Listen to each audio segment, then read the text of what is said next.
그래서 리더십이라는 거는 인류 역사와 함께 있어 왔던 그런 개념이라고 생각을 하시면 될 것 같아요. 어떤 국가가 됐든 사회, 조직, 기업이 됐든 간에 어떤 분이 리더의 포지션에 있고 리더십이라는 파워를 가지게 되느냐, 이거는 굉장히 중요한 이슈입니다. 과거와 오늘날의 리더를 생각해 보면은요, 과거 대비해서 리더가 할 수 있는 일들이 훨씬 더 많아지고 있습니다.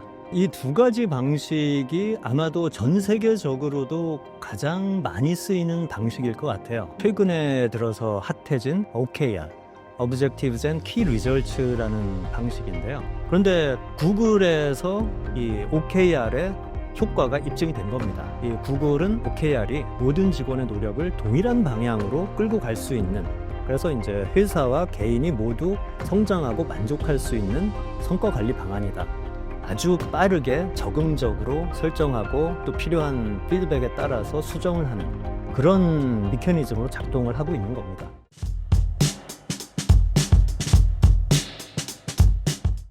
네, 안녕하세요. 서울대학교 경영대학에서 인사조직 분야로 가르치고 연구하고 있는 최진남이라고 합니다. 반갑습니다. 리더십이란 무엇인가요? 리더십에 대한 정의는 아마 지난 몇천 년간 수도 없는 사람들이 다양한 방식으로 정의를 내렸을 것 같습니다.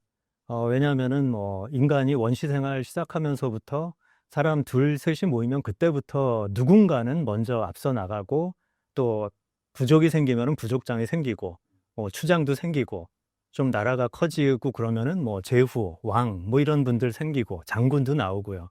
그래서 리더십이라는 거는 인류 역사와 함께 있어 왔던 그런 개념이라고 생각을 하시면 될 것 같고요.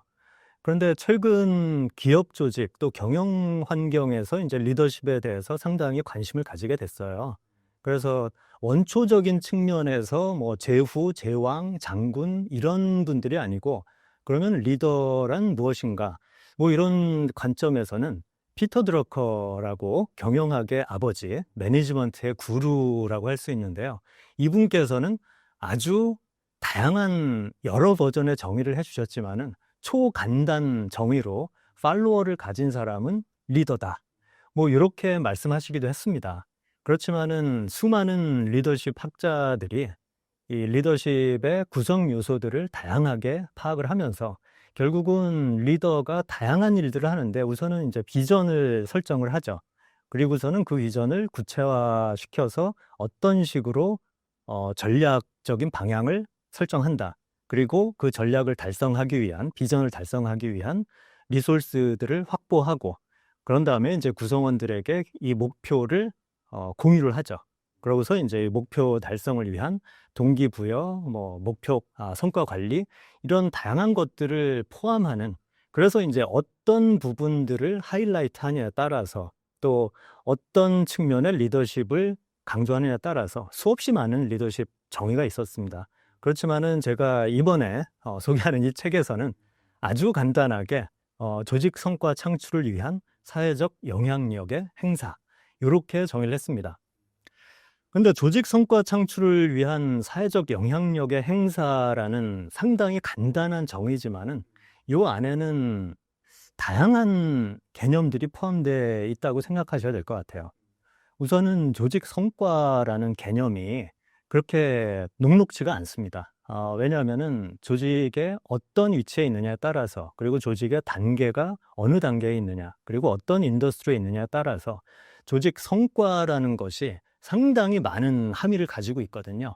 그래서 이게 그냥 단순히 돈을 벌어야 되겠다, 재무 성과 창출일 수도 있는 거고요. 혹은 스타트업이다, 그러면은 시장 창출, 혹은 새로운 기술 창출, 신사업 개발, 이런 걸 수도 있고요. 아니면은 순수하게 영업 지점단이라면은 고객 수를 몇 명을 달성하겠다, 마켓 쉐어를 어느 정도 달성하겠다, 이런 걸 수도 있고요.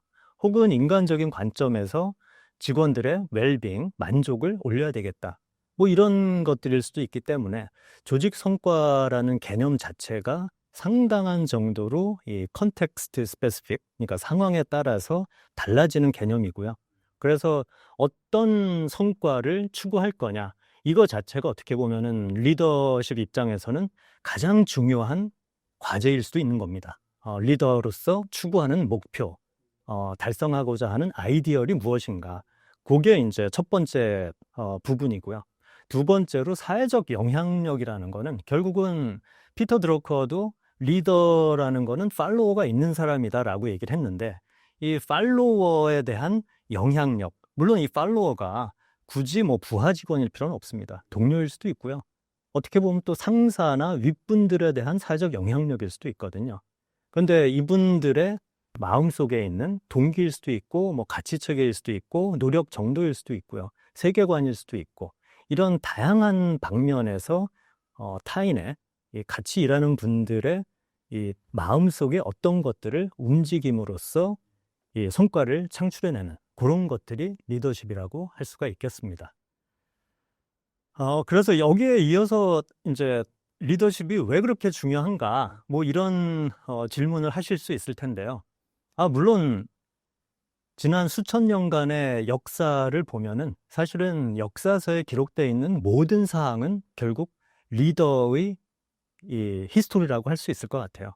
제왕이 됐든 제후가 됐든 장군이 됐든 뭐 대통령이 될 수도 있고요. 그래서 어떤 분이 리더가 되느냐? 뭐 요즘 세계적으로 참 이슈가 되는 게 미국의 이 트럼프 대통령이잖아요. 그러니까 아마도 트럼프 대통령이 아니고 작년 미국 대선에서 11월 대선에서 만약에 해리스 이분이 이제 그 여성분이 대통령이 됐다. 그러면 지금 우리가 살고 있는 세상 또 우리나라 기업들이 접하고 있는 사업 환경은 너무나도 다르겠죠. 그래서 어떤 국가가 됐든 사회, 조직, 기업이 됐든 간에 어떤 분이 리더의 포지션에 있고 리더십이라는 이 파워를 가지게 되느냐. 이거는 굉장히 중요한 이슈입니다. 그래서 흔히 나오는 얘기죠. 똑같은 팀이었는데 리더 하나 바뀌니까 완전히 다른 팀이 됐네. 흔히 뭐 스포츠 뭐 이런 데서 어떤 뭐 농구팀, 어떤 야구팀이 만년 꼴찌 하다가 어떤 분이 딱 감독하시니까 갑자기 이분이 뭐 저희 세대 때 많이 봤던 뭐 공포의 애인 구단 뭐 이런 만화에 나오는 것처럼 갑자기 뭐 분발해서 엄청난 포텐셜을 숨어있던 잠재력을 발휘하게 된다. 이런 상황인 거죠. 저희 비근한 예로는 비근한 건 아니네요. 벌써 20년이 넘었으니까 대한민국에서 월드컵 신화 4강 신화였죠 아마. 그때 히딩크라는 분이 감독을 하셨었는데 이런 식으로 어떤 기업이든 어떤 팀이든 누가 이 헤드, 리더십, 뭐 디시전 메이킹 포지션에 있느냐 이거는 상당히 중요합니다. 그래서 기업 경영, 조직 관리에 있어서도 보통 저희가 경영의 신이라고 생각하는 일본의 마츠시타 고노스케 아니면 이나모리 가즈오 아마도 미국으로 가서는 이제 경영의 신이라고 하면은 아마도 잭 웰치나 아니면은 스티브 잡스 뭐 요즘 이제 조금 이상한 행동도 하지만은 뭐 일론 머스크 이런 분들이 이제 경영의 신 뭐 이런 걸 텐데 그런 분들이 어떻게 보면은 기업 경영에서의 강력한 리더십을 발휘해서 기업도 바꾸고 세상도 바꾸고 뭐 이러는 거죠. 물론 사실 리더십에 대한 저희 연구 쪽에서 한 가지 경고 비슷하게 나오는 이론이 리더십에 대한 귀인 이론이라는 게 있습니다. 어트리뷰션 띠오리라 그래서요. 어떻게 보면 너무나 쉽게 찾을 수 있는 이유가 어떤 기업이 성공했다. 리더 탓이지. 어떤 사업이 말아먹었다. 사업부장 누구야? 사업부장 일로 와봐. 이런 식의 이제 타박을 합니다. 그래서 어떤 전쟁에서 이기든 지든 이건 장군의 탓이다. 그래서 너무나 쉽게 모든 일의 성패에 대해서 기업의 성공과 실패를 모두 경영자, 뭐 사업부장 이런 식으로 이제 쉽게 설명을 하려는 경향이 있습니다. 그래서 약간은 과잉 귀인 뭐 이런 성향도 있는 거는 맞습니다. 그럼에도 불구하고 절대적으로 리더가 기업이나 조직, 팀의 성과에 아주 강한 영향을 미치고 있는 거는 사실입니다. 이런 것들은 저희 이제 연구를 통해서 경험적으로 발현되고 있는 거고요. 그래서 과거와 오늘날의 리더를 생각해 보면은요, 과거 대비해서 리더가 할 수 있는 일들이 훨씬 더 많아지고 있습니다. 그리고 과거 같은 경우는 어떻게 보면은 리더십이라는 게 큰 의미가 없었어요. 왜냐하면은 뭐 제후다, 왕이다, 이분들에게는 거의 무한한 권력이 있었습니다. 그래서 생사 여탈권이라 그러죠. 부하 직원들이 자기 말대로 안 한다. 그러면은 뭐 그냥 참하라. 그러면 그냥 끝나는 거예요. 그러니 리더십이라는 것 자체가 의미가 없는 거고, 과거에는 어떻게 보면은 권한의 행사, 어떻게 보면 이제 권력을 가진 자의 맘대로 되는 그런 상황이었는데, 지금에 와서는 그렇지가 않습니다.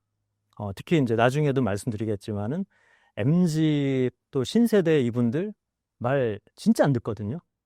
뭐 시키는 대로 하는 꼴을 못 보겠다, 이런 관리자들이 많은데 이분들하고 도대체 어떻게 일할 거냐, 뭐 이런 고민들을 하십니다. 그래서 이 과거와 같은 절대 권한이 없는 그런 상태에서 점점 더 리더로서의 역량, 아까 말씀드린 성과 창출을 위한 사회적 영향력을 행사할 수 있는 그 능력이 점점 더 필요해지고 있고요. 그게 과거 대비 쉽지가 않다는 거죠. 그래서 과거같이 뭐 생사 역탈권 가지고 아주 하드 파워로 하는 게 아니라 소프트 파워로 구성원들에게 뭔가 설득을 하고 이분들과 함께 성장해 나가고, 그러면서 이 직원들의 웰빙, 만족, 성과 이런 것들을 끌어낼 수 있는 분이 바로 리더라는 거죠. 그래서 또 리더가 직원들에게 특히나 중요한 게, 보통은 이분들이 몇만 명이 되는 조직에 가더라도 결국은 그 회사에 가서 일을 하는 거는 자기 팀장, 직속 상사, 아니면 담당 임원들하고 일을 하는 겁니다. 그렇기 때문에 이분들이 어떤 리더십을 가지고 있느냐에 따라서 그분들의 인생, 그분들의 적어도 회사에 있는 동안 몇 달, 몇 년 동안의 이 웰빙, 정신 건강, 뭐 성과, 인생에서의 경험, 성장, 이런 것들이 좌우되는 거죠. 그래서 리더 한 분 한 분이 어떻게 보면은 같이 일하는 직원들에게는 말 그대로 회사이기 때문에 그 리더의 역량, 그리고 부하 직원들에게 긍정적인 선한 영향력을 줄 수 있는 그런 능력이 점점 중요해지는 거죠. 리더십이 있는 사람과 없는 사람의 특징을 소개해 주신다면요? 네. 사실 리더십이 어떤 요건을 필요로 하느냐, 그러니까 키 석세스 팩터라고 할 수 있겠죠. 그리고 어떤 리더가 좋은 리더냐, 훌륭한 리더냐, 이런 거에 대한 연구는 아마도 지난 몇천 년간 있었던 것 같아요. 위인전을 쓴다거나 아니면은 뭐 사기, 뭐 이런 열전에 보면은 어떤 군왕이 훌륭하다, 뭐 이런 얘기들, 뭐 어떤 리더가 어떤 걸 해서 뭐 성공을 했다, 이런 얘기들이 많이 나오는데, 그래서 리더십을 체크할 수 있는 그런 뭐 진단 도구도 너무나 많이 나와 있습니다. 그렇지만은 뭐 그런 무수히 많은 진단 도구에 있는 내용들을 제가 다 주워 삼길 수는 없고, 그래서 이제 저희 학계에서 생각하는 리더의 특징, 뭐 이런 것들을 간단하게 말씀을 드리면은요. 우선 성격 차원에서는 저희 학계에서는 이제 빅5라는 성격 특성들을 얘기를 합니다. 물론 이제 젊은 분들 요즘 많이 얘기하는 성격은 뭐 MBTI 뭐 이런 거긴 한데, 학계에서는 특히 조직 경영 이런 쪽에서는 비과학적인 도구다 해서 거의 사용하지를 않고 있고요. 그래서 빅5, 5가지 이제 성격을 정의하는 그런 요인으로 봤을 때는 성실한 분, 그리고 이제 우호성이 있는 분, 그래서 이제 프렌들리하다, 뭐 이런 분, 외향적인 분, 아마 MBTI에서 E하고 좀 그나마 이게 비슷할 것 같아요. 외향성이 있는 분, 그리고 이제 정서적인 안정성, 그래서 항상 이렇게 좀 캄한 이런 분, 그리고 이제 개방성, 오픈니스죠. 상황에서 좀 더 적응적이고, 뭐 조금 다른 아이디어를 접하더라도 거기에 대해서 이렇게 부정적이지 않고, 뭐 이런 특성을 가진 분들이 리더가 될 가능성이 크다고 합니다. 그런데 사실은 리더로 이렇게 인식될 가능성이 이런 분들이 큰데, 성실성, 우호성, 외향성, 정서 안정성, 개방성, 이런 것들을 가진 분들이 리더가 될 가능성은 크지만, 이분들이 리더로서 성공할 거냐, 이거는, 그래서 성과를 창출할 거냐, 요거는 또 조금 다른 얘기입니다. 그래서 나중에 이제 조금 스킬셋 이런 얘기를 또 드리게 될 것 같고요. 그리고 이제 욕구 차원에서는 저희들이 보통 인간의 욕구를 3가지 정도로 크게 나눠서 보는데요. 리더에게 가장 필요한 욕구는 권력 욕구입니다. 좀 부정적으로 느껴질 수도 있는데, need for power라고 하는데요. 이 리더십이라는 게 결국은 사회적 영향력의 행사, 뭔가 다른 사람에게 인플루언스를 미치고 그 사람들의 행동, 태도, 동기 이런 것들을 바꿔주는 과정이기 때문에 리더가 다른 사람에게 이런 영향력을 행사하는 거에 대해서 불편해하면은 리더가 될 수가 없는 겁니다. 그래서 물론 이게 권력 욕구가 좀 심해지고 이러면은 뭐 진짜 과욕이 될 수 있고 노욕이 될 수도 있고 그렇지만은 리더로서 기본적으로 상황을 내가 통제하겠다. 다른 사람들에게 뭔가 영향력을 주겠다. 이런 기본적인 욕구는 있어야 됩니다. 그리고 두 번째로 조금은 덜 중요한 욕구가 성취 욕구입니다. Need for achievement. 어차피 제가 이제 정의에서도 말씀드렸지만은 리더십이라는 게 성과 창출을 위한 그런 거기 때문에 뭔가 성취하겠다는 그런 야심일 수도 있고요. 어떤 목표에 대한 강한 욕망 이런 것들이 없으면은 리더가 될 수가 없겠죠. 뭐 이런들 어떠하리 저런들 어떠하리 뭐 해도 그만 안 해도 그만 뭐 이런 상황이 되면은 그 사람은 리더로서는 자격이 없다고 봐야 되는 겁니다. 그리고 이제 마지막으로 이 need for affiliation이라 그래서 친화, 친교 욕구라고 해요. 그런데 이게 어떻게 보면은 사람들하고 같이 일하는 거니까 뭐 좋은 거 아니냐 이렇게 생각할 수 있는데 저희 연구에 의하면은 이 친교 욕구는 사실은 좀 중간에서 좀 낮은 수준으로 가 있는 게 좋습니다. 왜냐하면은 눈치를 보게 되거든요. 그리고 저 사람이 나 싫어하는 거 아니야? 어떻게 보면 이제 호인일 수도 있고 자칫 이제 착한 사람 컴플렉스 뭐 이렇게 빠질 수가 있는데 리더는 그래서는 안 되는 거죠. 그래서 강력한 권력 욕구에 어느 정도의 성취 욕구 그리고 친교 욕구는 조금 낮은 정도 수준에 있는 게 좋고요. 그리고 이제 리더가 가져야 되는 어떤 스킬셋, 그러니까 역량의 어떤 집합체가 있는데, 지금 저희 문헌에서 가장 중요하게 보는 거는 두 가지인 것 같습니다. 우선은, EI, 정서지능이라고 하죠. 그래서 자신의 정서, 감정을 파악을 하고, 타인의 정서도, 그러니까 다른 분들이 지금 현재 기분이 어떤지, 이분들이 내 말에 지금 설득되고 있는 건지, 동의하고 있는 건지, 이런 것들을 파악할 수 있어야 되는 거죠. 그리고 이제, 상황에 적절하게 감정을 통제하고, 그러니까 분노 조절 장애 있고 이런 분들은 리더 될 수가 없는 겁니다. 만약에 그런 분들이 리더가 되면은 직원들이 아주 힘들어지는 거죠. 그리고 이제 상황에 적절하게 정서를 활용할 수 있어야 됩니다. 그러니까 긍정적일 필요가 있을 때는 뭐 긍정적인 에너지를 만들어내고 조금 이제 차분하게 일해야 되는 상황이면은 차분한 그런 분위기를 만들어내고 이럴 수 있어야 되는 거죠.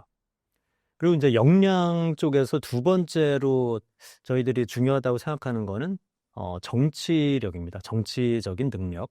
물론 이것도 이제 사내 정치다 뭐 하면서 부정적으로 생각할 수도 있는 팩터긴 한데 이 리더가 하는 일이 사실은 어느 정도는 정치적인 그런 느낌을 가지고 있습니다. 그래서 주변 상황을 쭉 스캐닝해서 지금 현재 상황이 어떻고 누가 어떤 의견을 가지고 있고 우리가 필요로 하는 리소스가 어디에 있고 또 그분들한테 가서 어떻게 하면 설득해서 그 리소스를 끌어올지 뭐 이런 식의 이제 정치적인 과정을 포함하고 있기 때문에 요거는 꼭 필요한 능력이라고 생각을 합니다. 그런데 사실 제가 뭐 성격 특성, 욕구의 특성, 뭐 정서지능, 정치적인 능력 뭐 이런 것들을 쭉 말씀드렸는데 리더의 특성, 성공한 리더의 특성이 고정돼 있지가 않습니다. 시대에 따라서도 변하고요. 산업이나 직무나 혹은 구성원의 특성에 따라서도 상당한 정도로 이렇게 요동을 칩니다. 근데 지금 현재 트렌드를 봤을 때는요. 과거에 아마 우리나라도 한 80년대, 90년대 카리스마가 굉장히 인기가 있었어요. 나는 카리스마다 뭐 이런 광고도 한번 본 것 같고. 근데 지금은 이제 그런 리더십 통하지 않습니다. 그래서 지금 현재 대세는 소통형, 조금은 이제 소프트한 그런 리더십을 원하는 추세고요. 2023년 하버드 비즈니스 리뷰에서 전 세계 10,000명에 대해서 조사한 결과도 보면은 공감 능력이 있는 리더, empathetic 리더를 가장 원하고 있었고요. 그러면서 이제 비저너리 그리고 결정을 내릴 수 있는 능력, 그러면서 이제 포용적이고 협력적인 이런 리더십을 직원들이 전 세계적으로 원하고 있었습니다. 우리나라도 마찬가지고요.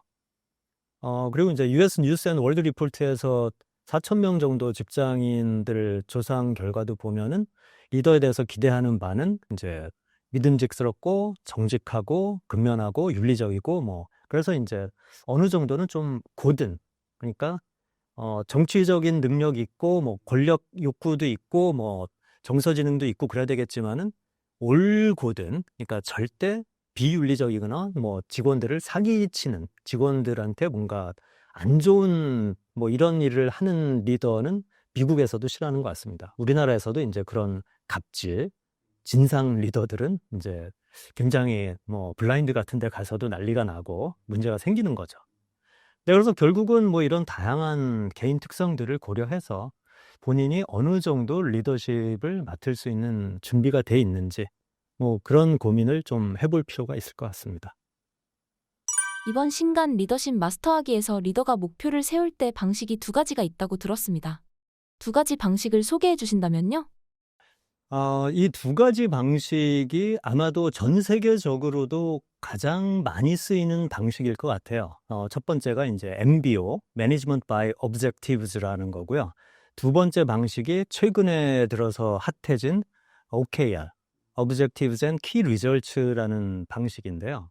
이 책에서도 얘기하고 있지만은 일단 리더십에 제가 생각할 때 정의 자체가 성과 창출입니다. 그 성과가 뭐냐는 뭐 상황에 따라서 다르겠지만은, 그래서 목표 달성, 성과 창출, 이 부분이 리더의 핵심이기 때문에 이 부분을 잘해야 되는데요. 그런 면에서 이제 피터 드러커도 이 경영학의 아버지라고 하는 이분도 재무 성과를 기업에서 꼭 필요한 사람에게 꼭 산소와 같은 부분이 이제 재무적인 성과다. 그러니까 성과를 못 내는, 그러니까 실질적으로 돈을 못 버는 기업은 존재할 수도 없고 어떻게 보면 뭐 소멸할 수밖에 없는 뭐 그런 상태라는 거죠. 그래서 이 피터 드러커가 아마 1954년에 썼던 책인 것 같은데요.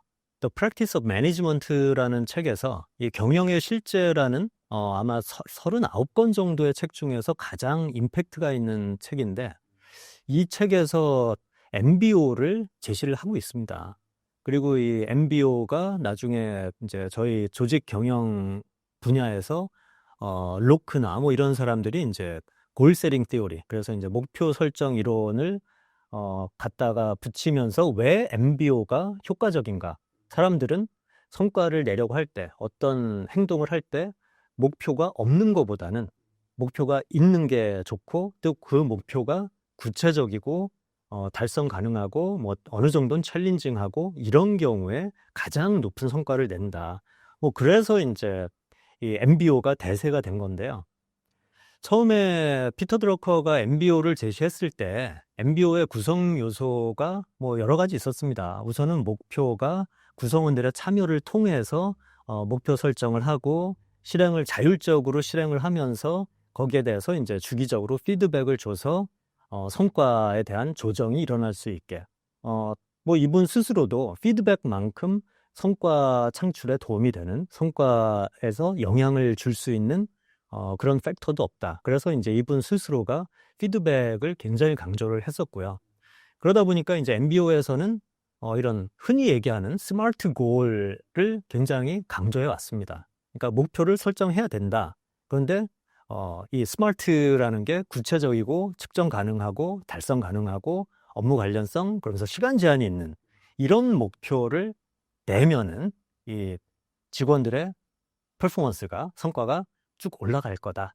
뭐 이런 이제 아이디어였는데, 이게 실제 기업에 적용이 되면서 원래 얘기했던 이런 participatory goal setting, 그러니까 직원들을 처음부터 이렇게 참여시키고 이분들이 또 하고 싶어 하는 방식의 목표를 제시하고 자율적으로 수행을 하면서 거기에 피드백을 주고 이런 게 아니고, 결국은 이제 통제를 위한 수단으로 좀 많이 조금 이제 악용이 된 거예요. 그래서 이제 원래 의도와 달리 보통은 이렇게 탑다운으로 목표가, 그러니까 사업부, 아니, 그러니까 회사가, 전체 회사가 이러니까 100을 해야 되니까 각 사업부는 뭐 2개 있으면 50씩 니네 무조건 해. 그 다음에 사업부 밑에 뭐 팀이 뭐 5개 있다. 그럼 니네는 10씩 해야 되는 거야. 이런 식으로 그냥 캐스케이딩이라고 그러죠. 위에서 탑에서 만든 목표를 기계적으로 이렇게 뿌리고 이 목표를 무조건 달성해야 된다. 그리고 달성을 못하면은 이제 페널티 들어가고 달성하면은 뭐 인센티브 주고 이런 식의 조금은 이제 통제적인 수단으로 변용이 됐어요. 그러다 보니까 이제 흔히 얘기하는 KPI, 키 퍼포먼스 인덱스, 뭐 수치 메꾸기에 이제 연연하게 되고 진짜로 도전적인, 학습적인, 자율적인 이런 이 성과 수행 행동들은 많이 약해진 거죠. 그래서 이거에 대한 어떤 뭐 대응일 수도 있고 어떻게 보면 원래의 MBO로 돌아가자 이런 의도에서 나온 게 제가 생각할 땐 OKR이었던 것 같아요.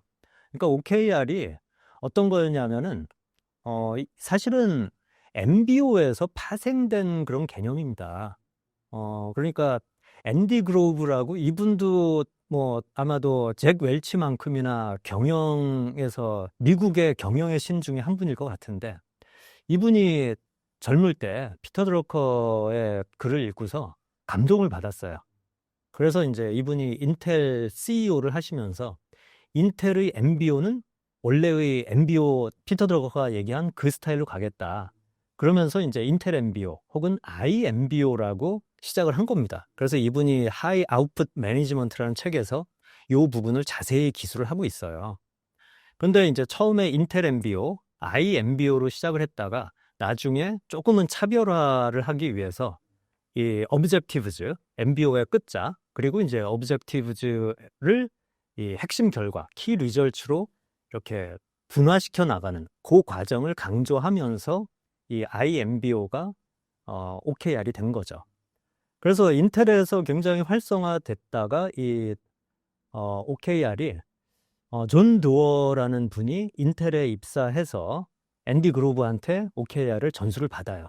거기서 이분이 나중에 벤처 캐피털리스트가 됩니다. 그래서 이분이 가장 대박을 친 벤처 캐피탈 투자가 구글이었습니다. 그래서 구글이 1998년 9월 4일이었나? 이때 생겼는데 한 1년 정도 안에 존 도어가 구글에 투자를 들어간 거죠. 그때 99년 당시에 구글에는 40명밖에 없었어요, 직원이. 근데 지금은 뭐 6만 명, 7만 명, 뭐 진짜 엄청난 세계적인 세계 최고의 IT 기업이 된 거죠. 지금 AI 쪽에서도 뭐 구글의 경쟁력은 막강하고요. 그런데 구글에서 이 OKR의 효과가 입증이 된 겁니다. 그래서 이 구글은 OKR이 모든 직원의 노력을 동일한 방향으로 끌고 갈 수 있는, 그래서 이제 회사와 개인이 모두 성장하고 만족할 수 있는 성과 관리 방안이다. 뭐 이런 평가를 내렸습니다. 그러다 보니까 이제 실리콘밸리의 다른 회사에서 당연히 따라가겠죠. 그래서 뭐 스포티파이, 트위터, 링크드인, 에어비앤비 뭐 다들 따라가고 있고요. 그런데 이제 OKR이 MBO와 차별화되는 점은 아까 말씀드린 대로 MBO에 어떻게 보면은 어 약간은 이제 개선된 업그레이디드 버전이라고 생각을 할 수 있는데 이 OKR에서 하는 가장 중요한 거는 회사나 아니면 지금 현재 프로젝트에서 가장 중요한 목표, 오브젝티브를 하나 정해놓고 그 오브젝티브를 여러 개의 2개에서 5개 정도의 세부 구체적인 목표, 결과, 그래서 키 리절츠죠, 그게. 그래서 오브젝티브 하나가 있으면 키 리절츠가 2개나 3개로 이렇게 나눠집니다. 그리고 이제 5개까지. 그리고 이제 키 리절츠를 달성하기 위한 그 핵심, 이게 KPI 뭐 이런 거랑도 비슷할 텐데 이 달성 지표, 결과를 어떻게 하면은 우리가 달성할 수 있을까? 그거를 끌어내기 위한 구체적인 액션, 태스크를 또 몇 개로 이렇게 쪼개내죠. 그래서 MBO 같은 경우는 회사 전체를 목표 우리는 100을 달성할래. 그러고서 이제 사업부별로 뭐 조직 하위 단위별로, 팀별로 이렇게 그냥 쪼개가는 방식인데, OKR은 그게 아니고 어떤 목표, 물론 MBO에서 하는 그런 목표일 수도 있습니다. 그렇지만은 방식이 다른 거죠. 그 목표를 달성하기 위한 구체적인 리절츠가 뭘까? 그래서 키 리절츠로 세분화해내고 그 구체적인 리절츠를 끌어내기 위한 액션이나 태스크를 또 갈라내는. 그래서 결국은 이제 개인 수준까지 어떤 구체적인 업무가 생기는 거죠. 그냥 MBO에서처럼 너는 올해 뭐 10만큼 뭐 팔아야 돼, 뭘 만들어야 돼. 이게 아니고, 그리고 또 하나의 이제 차이는 그건 것 같아요.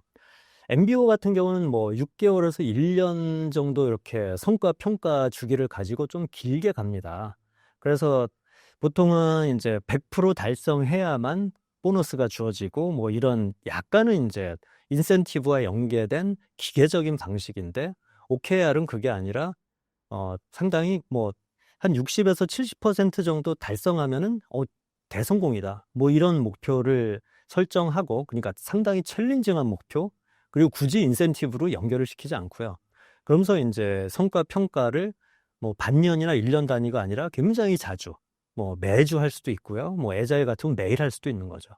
그래서 굉장히 빠르게 평가를 해 나가고, 필요하면은 방향을 바꾸기도 하고, 그래서 이제 피드백이 자주 주어지고, 뭐 코칭도 하고, 요즘 유행하는 원온원 뭐 이런 것도 이제 OKR 상황에서 진행이 되는 거죠.